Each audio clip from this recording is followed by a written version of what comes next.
Bismillahirrahmanirrahim. Assalamualaikum warahmatullahi wabarakatuh. Alhamdulillahi rabbil alamin, alladzi nazzala al-Qur'an fi syahri Ramadan hudan lin-nasi wa bayyinatin minal huda wal furqan. أشهد أن لا إله إلا الله وحده لا شريك له وأشهد أن محمدا عبده ورسوله لا نبي بعده رب اشرح لي صدري ويسر لي أمري واحلل عقدة من لساني يفقه قولي.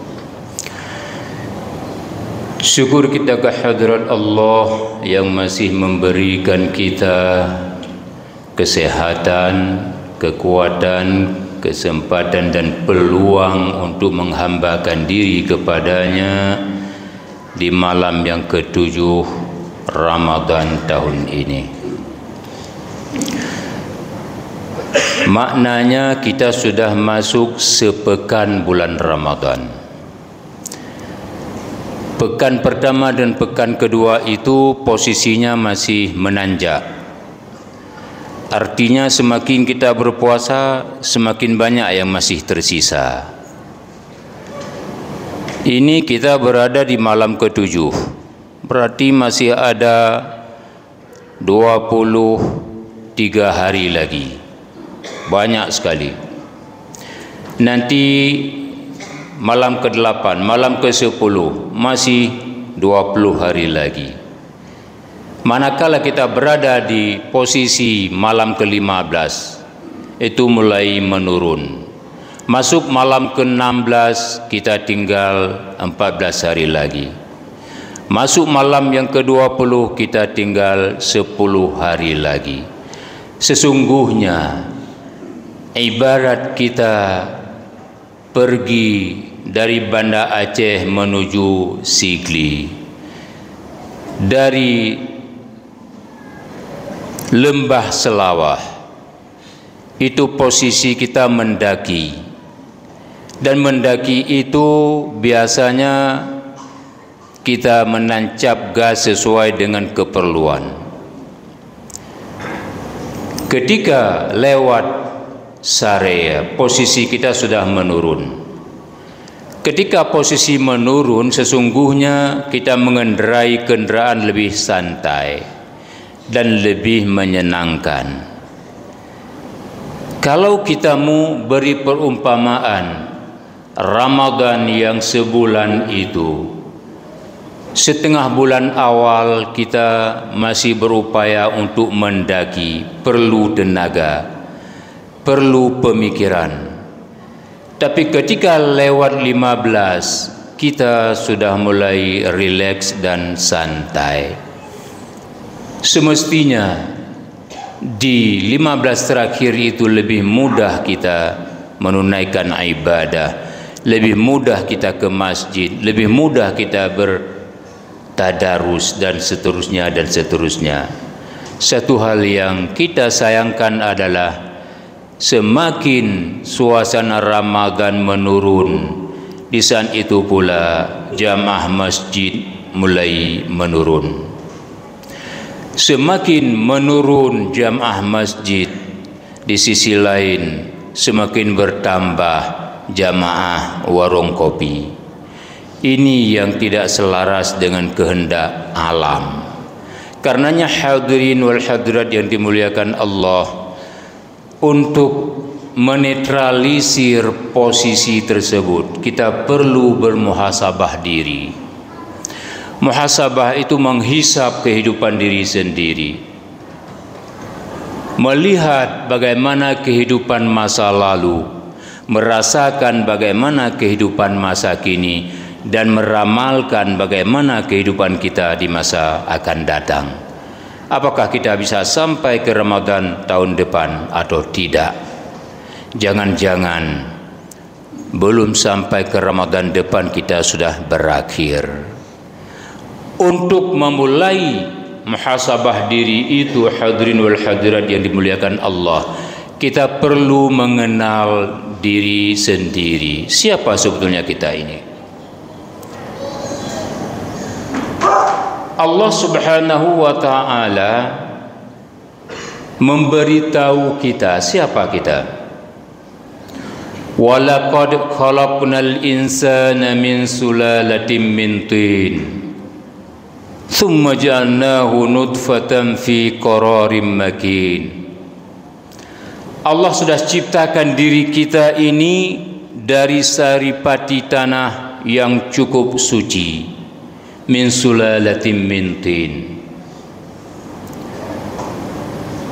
Beberapa tafsir dijelaskan min sulalatin min tin ini adalah tanah liat yang diambil oleh Allah Subhanahu wa ta'ala di perut bumi, lalu Allah menjadikan Adam, manusia pertama, dengan mengatakan satu kata saja, kun, jadilah engkau wahai Adam, fayakun, maka jadilah Adam. Jadi penciptaan awal kita ini dari tanah. Siapa yang diciptakan dari tanah? Adam alaihissalam. Dari tanah apa? Dari tanah liat di perut bumi yang paling suci dan bersih sekali. Berbanding dengan penciptaan syaitan dari api,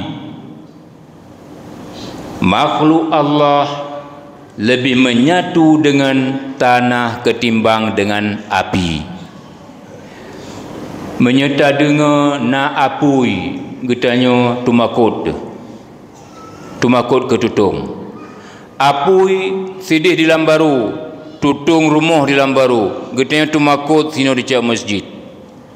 Suum di lambaru, tapi getanya yang nasional di cak masjid ikut suum perasaan. Oh hati tak dengar apui ke tutung dua boh lebah rumah di lambaru. Syaitan Allah ciptakan dari api. Manusia Allah ciptakan dari tanah. Tanah itu bisa memberi manfaat kepada makhluk Allah yang lain. Manakala tanah itu disiram oleh air hujan, tumbuh berbagai tumbuh-tumbuhan. Tumbuh-tumbuhan itu bermanfaat kepada manusia, bermanfaat kepada hayawan, bermanfaat kepada setiap makhluk yang diciptakan Tuhan. Ketika kita ambil filosofi manusia itu diciptakan dari tanah yang bermanfaat kepada seluruh makhluk Allah, maka tidak layak seorang manusia itu berperilaku menjadi musuh manusia lain. Tidak layak bagi seorang manusia itu berperilaku menjadi pembunuh bagi makhluk Allah yang lain. Karena itulah nyawa paling berharga di mata Allah. Kalau kita pahami kita diciptakan dari benda yang suci, hidup kita diperintahkan oleh Allah untuk terus menjadi suci. Malah sunnah Rasulullah sallallahu alaihi wasallam, kemanapun kita pergi harus disertai dengan wudu di tubuh badan.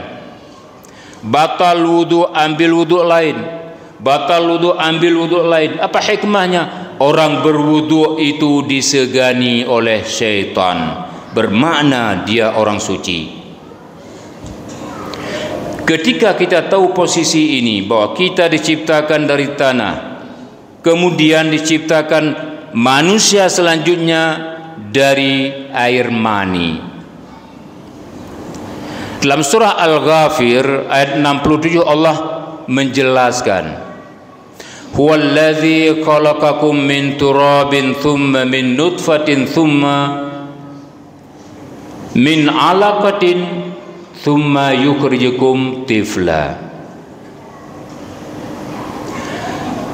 Allah menciptakan manusia dari tanah, kemudian dari air mani, kemudian dari segumpal darah, kemudian dikeluarkan, thumma yukhrijukum tifla. Allah keluarkan menjadi seorang bayi. Kemudian Allah besarkan bayi itu. Kemudian Allah jadikan bayi itu syuyukha, menjadi tua. Allah jelaskan, Di antara manusia yang dikeluarkan dari perut ibunya itu ada yang meninggal masih bayi, ada yang meninggal ketika remaja, ada yang meninggal ketika dewasa, ada yang meninggal ketika waktu tua, zaman syuyukha. Semua itu dijadikan perumpamaan oleh Allah agar kita memahami, mempelajari bagaimana posisi kita di masa lalu, di masa ini, dan bagaimana untuk masa yang akan datang. Itulah muhasabah diri, sehingga kalau Ramadan lalu kita kurang salat tarawih, Ramadan ini harus penuh salat tarawih. Kalau Ramadan lalu kita kurang tadarus, Ramadan ini kita harus tiap malam tadarus, karena Al-Quran itu yang membantu kita di hari kemudian. Di Aceh ini tadarus itu sesuatu yang diutamakan, namun ada positif negatifnya. Positif, tiap menasah, tiap masjid bergema kalam Allah, orang baca Al-Quran. Negatifnya, ada di antara orang-orang yang bertadarus itu di kampung-kampung yang tidak fasih membaca Al-Quran. Di mana nilai negatifnya? Al-Quran itu kalam Allah, bahasa Arab, dia sedikit salah baca bergeser jauh sekali makna. Baris atas kita baca bawah bertukar makna, pendek kita baca panjang bertukar makna. Umpamanya jamalun itu artinya unta, ketika kita baca jamalun, mimnya panjang, artinya indah, cantik, ganteng. Bertukar huruf dari qalbi dan kaf tebal dengan kalbi, jauh bergeser makna. Dalam salat kita selalu baca sabbit qalbi ala dinika, ya Allah tetapkan hatiku pada agamamu. Ketika dibaca sabbit kalbi ala dinika, maknanya ya Allah tetapkanlah anjingku pada agamamu. Lari jauh maknanya. Antara walid dengan walad, walad itu bermakna anak, walid bermakna ayah. Jadi berganti baris kita baca dari atas menjadi bawah, dari bawah menjadi atas, juga bertukar makna. Karenanya hadirin yang dimuliakan Allah, baca Al-Quran di bulan Ramadan, tadarus di bulan Ramadan itu bukan mengejar sehingga banyak tamatnya dalam bulan Ramadan. Memang ada tabiat dan kebiasaan orang Aceh, semakin banyak tamat Ramadan, semakin banyak tamat tadarus, itu semakin banyak kanduri. Tadi dah diumumkan petamat darus. Karenanya melomba-lomba dalam 3 Jumat bertamat 3. Nah, perga Jumat la Ramadan perga tamat. Makna ji perga pajuh timano udah. Sesungguhnya bukan itu targetnya. Targetnya membaca Al-Quran adalah bahagian daripada ibadah, mendapat pahala, dan Al-Quran itu akan melindungi kita di masa lalu dan juga akan melindungi kita di masa yang akan datang dan malah di hari nanti. Maka kata kuncinya baca Al-Quran harus fasih, benar makhrajnya, benar tajwidnya. Mam je kalau fasih kiban be pakai mi, baca laju menan hana pakai mi supaya be bunge hurun dengar. Karena getanya kan penghafal Al-Quran, tidak dengar baca Al-Quran lagi kami yang jadi baca biasa-biasa mendang. Diurung hafal Al-Quran udah gedengar urut baca Al-Quran hana fasih lagi kami yang jadi baca yang kengkot bagdeng. Sayang ge disa kita yang baca. Makanya ilmu itu menentukan posisi seseorang kita. Karenanya hadirin dan dimuliakan Allah, ketika kita tahu bahwa kita diciptakan Allah dari tanah, dari air mani, kemudian dikeluarkan, lalu jadi remaja, jadi tua, ada yang mati, ada yang matinya awal, ada yang kemudian. Ada yang mati mendadak. Kemarin Profesor Gunawan Adnan mati mendadak. Kalau kita tengok fisik dia, nampaknya lebih lama dia mati dengan kita. Fisiknya kuat, dia gemah dia dia cupik jaro ni pada kli. Jaro kan lagi tang dia cupik jaro dia. Tapi dengan Allah nak pada perkara dia. Maka muhasabah diri di bulan Ramadan itu sesuatu yang penting. Begitu juga ketika kita punya sesuatu kelebihan, punya harta, punya jabatan, jangan angkuh, jangan sombong.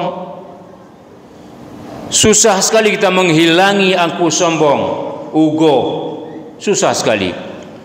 Biasanya ketika punya jabatan, ugo itu naik. Ketika kita punya harta, ugo itu naik. Maka orang miskin itu cenderung hidupnya santun karena merasa diri tidak berkemampuan. Orang tidak punya jabatan itu merasa diri tidak ada yang menghormati, karena ukuran hormat seseorang kita ini, ukuran mulia seseorang kita ini yang punya jabatan. Karena itulah orang berlomba-lomba mencari jabatan. Kalau tidak dapat dengan halal, dengan haram pun diperoleh. Ada yang merampas jabatan orang, bawa ke pengadilan, 3 kali di sidang pengadilan dengan 3 pengadilan kalah, tapi dia tidak lepas juga, tetap dia pegang jabatan karena didukung oleh atasannya. Nah, ketika ini yang terjadi berarti kita tidak bermuhasabah diri. Kurang apa seorang guru besar umpamanya dari segi pemilikan ilmunya, tapi ketiga berhadapan dengan uang, berhadapan dengan jabatan, cenderung titel yang disandangnya, ilmu yang dimilikinya dikalahkan oleh jabatan, dikalahkan oleh uang. Apa yang terjadi kemudian? Begitu dia miskin, begitu dia tidak ada jabatan, ditinggalkan oleh rakyat. Karena ketika punya jabatan, jadi kepala dinas umpamanya, itu masuk kantor dengan bahunya tinggi. Ketika ada apel marah-marah orang kantor. Berganti gubernur, belum sebulan berganti gubernur, kita juga diganti oleh gubernur baru. Bak kantor bekas kena uji ke kepala dinasnya, diundang buka puasa bersama, hendak juga jali. Karena malai ada perilaku tidak berimbang dulu. Persoalan seperti ini hadirin sekalian, perlu kita bermuhasabah diri. Kita diciptakan sama dari tanah, kita diciptakan Allah sama dari air mani, kita dikeluarkan oleh Allah sama dari perut ibu kita. Wallahu akhrajakum min butuni ummahatikum la ta'lamuna syai'a. Allah mengeluarkan kita dari perut ibu kita tidak tahu apa-apa. Kalau kita bandingkan kita dengan anak kuda, jauh lebih hebat anak kuda dibandingkan dengan lahir seorang anak manusia. Anak kuda begitu lahir, dia keprek-keprek diri, bangun, lari, langsung menyusui pada ibunya. Anak manusia lahir, 2 bidan sibuk dengan dia, ibunya sibuk dengan dia, setahun ibunya sibuk dengan dia, 2 tahun dia masih baru bisa merangkak, 3 tahun dia baru bisa belajar berdiri. Berapa lama orang tuanya tersita waktu untuk seorang anak manusia. Tapi anak kuda begitu lahir dia bisa lari langsung. Tidak ada yang bisa kita handalkan dalam kehidupan ini. Maka wate napeng Ramadan lagi nyo belum terkah. Wate na kuasa yang pun tadle tamita kuasanya, tamita jabatannya bugot-got. Be tamulup ngorong sulit, tamulup ngorong bro akai, tatemung jabatan dengan cara hana butoi. Bayangkan menyemandum orang Aceh yang minta jabatan lagi nya rupa, so yang akan utama lup dan neraka tengah orang Aceh berbandingkan dengan orang Sumatera Utara. Pakai bancara digop kai cok jabatan secara haram, kita tak tundra. Karena jabatan itu tidak akan menjamin kita masuk surga. Ini yang susah kita beri pemahaman dalam upaya muhasabah diri. Nyoba menggantung gubernur, hana duk di rumah huru malam bahkan tu. Ya tidak tahu yang tahu dengan gubernurnya, ya keren mung kepada dinai. Kabupaten kota juga lagi nyan. Oh tak duk kita nyoba jabatannya, kan tak gunakan kuasa untuk terpegang Islam. Mutamah rela Islam yang tengok duk baca batannya. Mengapa tengok dari baca batannya tu mah? Jadi ini muhasabah diri masa lalu untuk perbaikan diri di masa kini dan untuk menjayakan agama di masa yang akan datang. Kita boleh mengatakan itu ceramah urun tak ego. Tapi bila depa lagi tanya, hana ramai urun tak ego yang tim pegahai lagi nyo. Karena mandum urun yang menjilat secara tidak dibenarkan dalam agama. Inilah yang menyebabkan punca kehancuran bangsa, kehancuran negara dan keterbelakangan agama. Ketika kita tidak memuhasabah diri kita, apalagi di bulan Ramadan seperti ini. Karenanya hadirin wal hadirat yang dimuliakan Allah, marilah kita pahami bahwa kita diciptakan dari jenis yang satu, kemudian dikembangkan juga dari jenis yang satu, kemudian kita dikembalikan juga kepada tempat yang sama antara surga dan neraka. Yang betul-betul mendemung jabatan demung surga, yang hana betul mendemung jabatan lebih-lebih ordina jabatan peancu Islam yang mendemung neraka. Wa may yattaqillaha wa rasulahu yudkhilhu jannatin tajri min tahtiha al-anhar wa dzalikal fawzul azim. Orang-orang yang bertakwa kepada Allah dan kepada Rasulullah sallallahu alaihi wasallam, yudkhilhu jannatin tajri min tahtiha al-anhar. Allah masukkan dalam surga yang mengalir sungai indah di dalamnya. Wa dzalikal fawzul azim. Demikian agungnya pahala yang diberikan oleh Allah kepada orang-orang yang bertakwa kepada Allah. Makanya Allah berikan harapan kepada kita di surah Al-Baqarah 183, la'allakum tattaqun. Allah tidak memberikan bulat-bulat kita menjadi muttaqin setelah puasa Ramadan, tapi Allah berikan harapan. Apakah harapan itu mampu kita raih dengan usaha kita sendiri atau tidak? Yang mampu dapat surga, yang tidak mampu dapat neraka.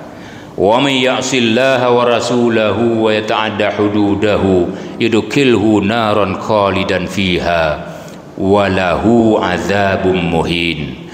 Orang-orang yang bermaksiat kepada Allah dan kepada Rasulullah sallallahu alaihi wasallam wa yata'adda hududahu, dan tidak mau menjalankan hukum Allah.